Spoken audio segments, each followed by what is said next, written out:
Hi, I'm Josh Mahar with Kansas State Research and Extension, and today we're going to walk you through some common steps for cleaning and sanitizing your packing area, specifically paying attention to the food contact surfaces, and then we're going to talk about some common misconceptions or some common errors that you might come across.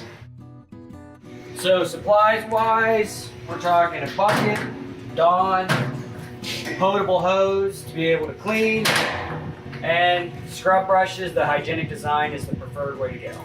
With your detergent and your hygienic design scrub brush, really clean your table.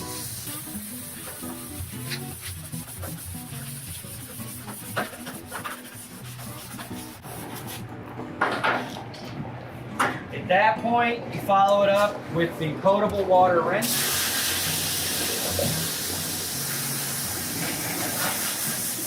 Now we're at the sanitizer phase with your mixed according to label sanitizer with the right concentrate.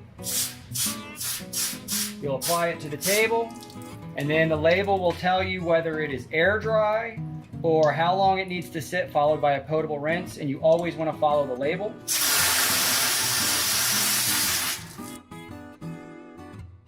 The next thing we're going to show, these are commonly used for berry picking, is the correct way to clean your harvest containers for use. And an incorrect way too.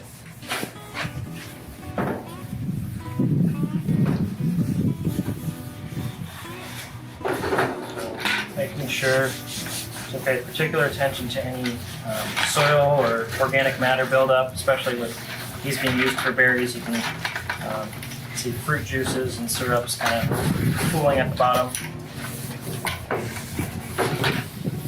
After you have scrubbed your bucket, your next phase is getting out all that soapy water.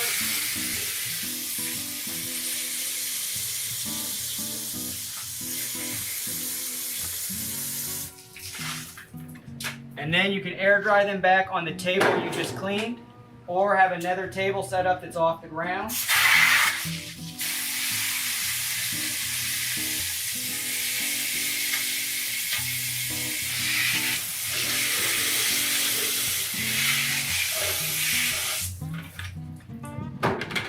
So you'll notice on this one, only the inside of the bucket was cleaned. It's a common mistake that farms make. The reason that's a problem is all the organic material, dirt, debris, and possible pathogens on the outside of the bucket, as soon as you stack it, you're back to where you started. Whereas Josh showed you he cleaned the inside, outside, and bottom of the bucket. So then when you stack it inside, it stays food contact surface safe. All right, so now we're going to go ahead and demonstrate some common errors we see on the farm in terms of cleaning and sanitizing these produce containers right here. There's a lot of soil and debris kind of nestled in all the crevices, and something we often see is growers trying to just go straight for the scrub brush and the soap and trying to clean it out all here without removing any of that material. And so we would definitely recommend that you spray out any residual soil or organic matter.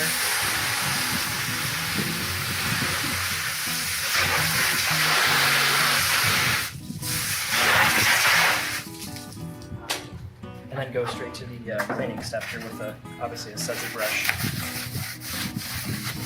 And again, paying attention to any of those cracks and crevices as organic matter and fruit juice and vegetable juice and all kinds of goodies can get trapped in there.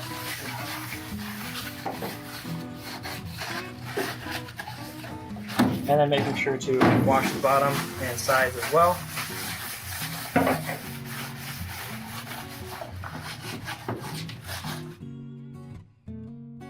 Now we're going to go ahead to the sanitizing step.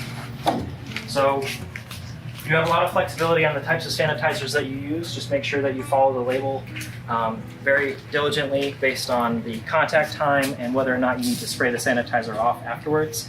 The one we're using today is a 30-second dunk. Pay note that I'm using personal protective equipment for this step.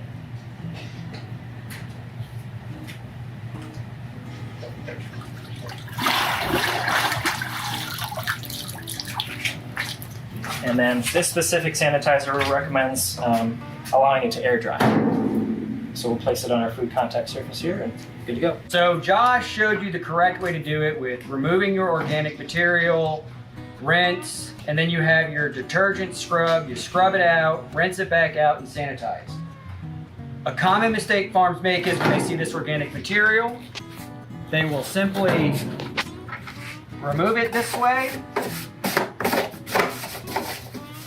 or rinse it and brush it and go straight to the sanitizer.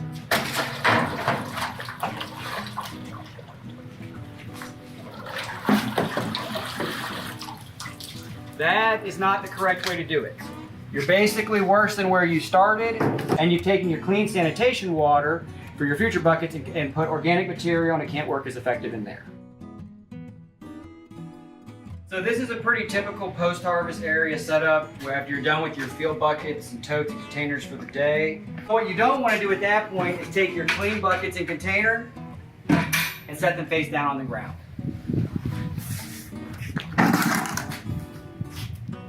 After you have correctly cleaned and sanitized, this is how you'd want to stack your containers to dry. This is the second stainless steel table, off the ground, able to dry. And the things you want to watch for too is to be away from any possible rodents or other contaminants.